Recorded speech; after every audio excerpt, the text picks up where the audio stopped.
Hey guys, നമ്മളൊരു മൂവിക്ക് പോവാണ്. നമ്മുടെ പ്രണവ് മോഹൻലാലിൻ്റെ DSR കാണാൻ വേണ്ടിയിട്ടാണ് കേട്ടോ പോണേ. അപ്പോൾ ഈ ഡ്രസ്സ് വന്നിട്ട് എനിക്ക് രചന ഗിഫ്റ്റ് ചെയ്തതാണ്. ഡ്രസ്സ് എങ്ങനെയുണ്ട് എന്നൊക്കെ പറഞ്ഞോളൂ. അപ്പോൾ ഫസ്റ്റ് തന്നെ ഞാൻ എൻ്റെ അണ്ടർ ആം റോൾ ഓൺ ഇട്ടു. സ്ലീവ്ലെസ് ഒക്കെ ആണല്ലോ, ഇപ്പോൾ ഫ്രീഗ്രൻസ് ഉള്ള എന്തെങ്കിലുമൊക്കെ അങ്ങോട്ട് ഇടുക. പിന്നെ വേഗം മോയ്സ്ചറൈസറും ഒക്കെ അങ്ങോട്ട് ഇട്ട് കുറച്ച് ഞാൻ എൻ്റെ കയ്യിലും ഒക്കെ ഇതാക്കിയിട്ട് ഈ ഒരു കോളറിനൊക്കെ എനിക്ക് ഇച്ചിരി അൺകംഫർട്ടബിളായിട്ട് ഫീൽ ചെയ്യുന്നുണ്ട്. പക്ഷേ കുഴപ്പമില്ല എന്ന് വെച്ചിട്ട് അങ്ങനെ ഇടാണ്. അങ്ങനെ ഇടാറില്ല ഞാൻ, അതാണ്. പിന്നെ അത് വേഗം ഫെയർ ആൻഡ് ലവ്ലി ഇട്ടു.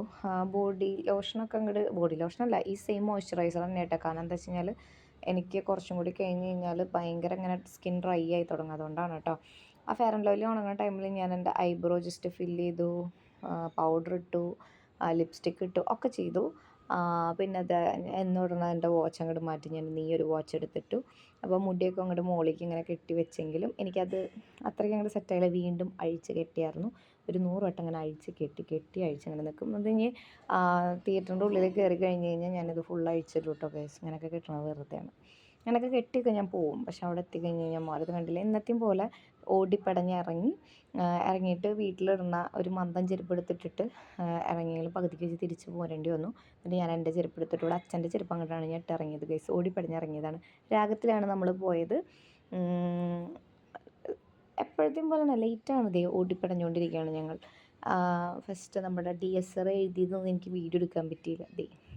ഇപ്പോഴാണ് നമ്മൾ ചെല്ലണം. ഈ ഒരു ഇൻഡംഷനൊക്കെ ആകുമ്പോഴത്തേനും എൻ്റെ പകുതി ജീവൻ പോയായിരുന്നു ഗൈസ്. പിന്നെ ഈ വാങ്ങിയതൊന്നും എനിക്ക് മര്യാദയ്ക്ക് തിന്നാൻ പോലും പറ്റിയില്ല. പേടിച്ചിട്ട് എങ്ങനെയൊക്കെ തിന്നിട്ട് കണ്ണ് പൊത്തിയിരിക്കണമല്ലോ, കയ്യിൽ തിന്നാനല്ല ആവശ്യം. പിന്നെ എങ്ങനെയൊക്കെ മൂവി കഴിഞ്ഞു. കുഴപ്പമില്ല, അത്യാവശ്യം എനിക്ക് പേടിക്കാനൊക്കെ ഉള്ള മൂവിയാണ്. എനിക്ക് പേടിക്കാനൊക്കെ ഉണ്ടായിരുന്നു. എനിക്ക് ചീത്ത പറ, കണ്ണ് തുറക്ക്, ഇങ്ങനത്തെ മൂവി കണ്ണടച്ചിരിക്കാനാണെങ്കിൽ എന്തിനാണ് നീ വന്നത് എന്നൊക്കെ പറഞ്ഞിട്ടാണ് എന്നെ ചീത്ത പറഞ്ഞിട്ടാണ് ആ മൂവി ഫുള്ളിരുന്ന് കണ്ടത്. കണ്ടില്ല ഗൈസ്. നമ്മൾ ഇറങ്ങുകയാണ് അവിടെ നിന്ന്. ഇതൊക്കെ അമ്മി പേടിയാവണു എന്നൊക്കെ പറയുമായിരുന്നു പാവം.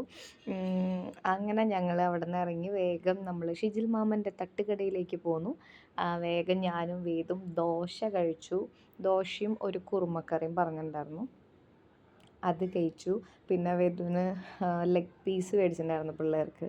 അപ്പോൾ അതൊക്കെ ആയിട്ട് ഞങ്ങൾ നല്ല അടിപൊളിയായിട്ട് ദോശയൊക്കെ കഴിച്ച് നേരെ വീട്ടിൽ വന്നു. നാളെ ഇനി വേദുവിന് ക്ലാസ് ഉണ്ട്. അപ്പോൾ വേഗം കിടന്നുറങ്ങട്ടെ. ടാറ്റാ.